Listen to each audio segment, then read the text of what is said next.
कैसे हो सभी। आशा करता हूँ अच्छे होंगे। और आज मैं लेके आ गया हूँ आपके लिए डे 21 के अंदर मिशन 100 का एक और क्वेश्चन। बेटा ये क्वेश्चन आपको शॉर्ट वीडियो में नहीं मिल पाएगा। उसका रीजन है कि जो ये क्वेश्चन हम चालू हो रहे हैं आपके, वो है आपके 2 नंबर्स या 3 नंबर्स के। जो 2 और 3 नंबर्स के क्वेश्चन होंगे तो वो लॉन्ग हो जाते हैं, इसलिए आपको शॉर्ट वीडियो में नहीं मिलेंगे, लेकिन नोटिफिकेशन मिल जाएगी शॉर्ट वीडियो पे। ठीक है, इसकी क्लिक मिल जाएगी, वहां से आप क्या करना, ज्यादा जाना और क्लिक करके नीचे की तरफ आप क्या करना, लॉन्ग वीडियो Click now.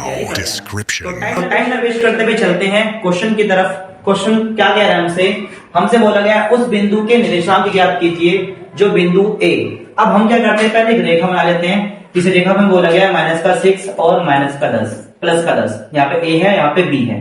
तो इस बी में देखो क्या दे रखा है, बी यहाँ दे रखा 3, मैं देखा -8। मैं पहले से क्या करता हूँ, इसको x1 इसको y1 ले लेता हूँ, इसको x2 इसको y2 ले लेता हूँ। ठीक है, उसके बाद हमें क्या बोला गया है, रेखाओं को मिलाने वाला जो रेशो दे रखा है, अनुपात दे रखा है, तो हमें पता है इसको m1 मानते हैं, इसको m2 मानते हैं। तो यहाँ पे 2 आ जाएगा, यहाँ पे 7 आ जाएगा।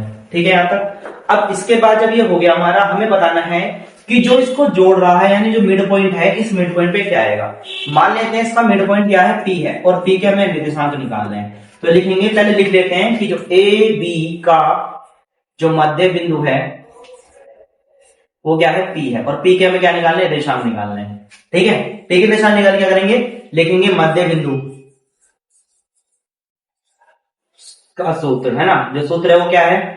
अब इसके लिए सूत्र क्या लगेगा भाई, लगेगा यहाँ पे x1 मल्टीप्लाई m1 m2, फिर प्लस का निशान x2 m1। उसके बाद क्या आ जाएगा आपका, यहाँ पे आएगा m1 और m2।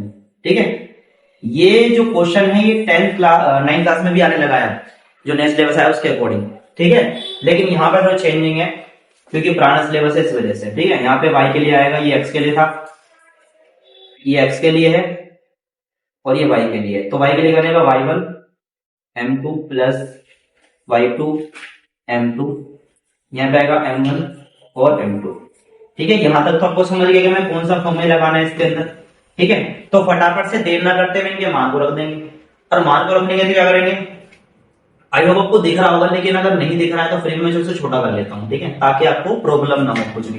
बेटा टाइम लग जाए लेकिन क्वेश्चन आसानी समझ आना चाहिए। ठीक है, जल्दबाजी करने से कोई भी फायदा नहीं है। ठीक है, अगर आपको जल्दीबाजी क्वेश्चन चाहिए तो आप किसी और वीडियो पे चले जाइए, मैं तो जल्दी नहीं पढ़ा सकता, मैं आराम से पढ़ा सकता हूँ ताकि समझाए। ठीक है, तो हम क्या करते हैं, फटाफट से पहले एक्स रे निकालेंगे x के लिए। अब एक्स रे हमने फॉर्मूला पहले से रखा है तो उसको रखेंगे डायरेक्टली यहाँ पे कर देंगे। ठीक है, ताकि टाइम बच जाए। x1 की वैल्यू कितनी है, -6 है। ठीक है, प्लस m2 की वैल्यू कितनी है, 7 है। कितनी है m2 की वैल्यू, 7, तो 7 रखेंगे। ठीक है, फिर प्लस का निशान लगाएंगे। x1 की वैल्यू, x2 की वैल्यू कितनी है, 3 है, 3 रखेंगे, मल्टीप्लाई। और m1 की वैल्यू कितनी है, देखो हमें यहाँ पे m1 की वैल्यू रखनी थी, हमने रख दी, यहाँ पे m1 की वैल्यू रखनी है, तो m1 की वैल्यू 2 है तो 2 रख देंगे। प्लस का निशान लगाएंगे, यहाँ पे रखा m1 m2 और m1 m2 की वैल्यू कितनी है, 2 प्लस में 7, 2 प्लस में 7। अब मैं इसका आंसर निकाल लेता हूँ, मैं इसका आंसर नीचे दिखा लेता हूँ। ठीक है, 6 7 42 होता है, मैथ्स का वैल्यू आ जाएगा, 3 दूनी 6 रहेगा, 6 आ जाएगा, यहाँ पे आएगा 9।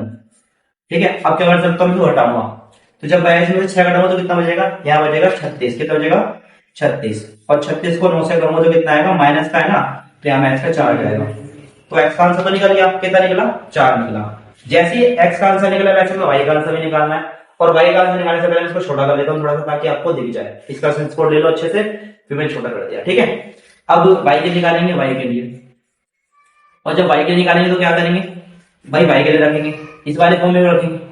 यहाँ पे भाई y1 के लिए तो कितनी है, पहले y1 के लिए कितने, 10, तो 10 रख देंगे, मल्टीप्लाई। m2 की वैल्यू कितनी है, 7, तो 7 रख देंगे, प्लस का निशान लगाएंगे।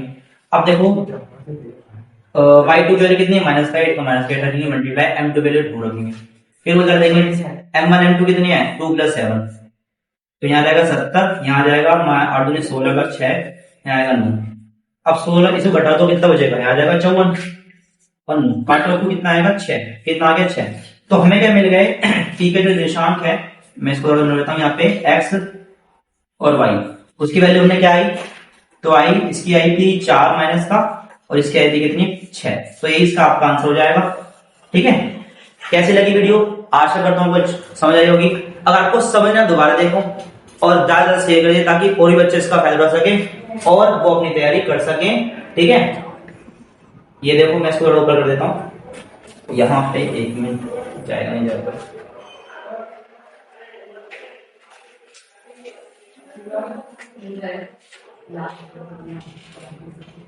ठीक है। यहाँ पे मैंने इसको देख लिया, आप आराम से देख लेना। इसको ज्यादा शेयर करो ताकि और भी बच्चे इसका फायदा हो सके।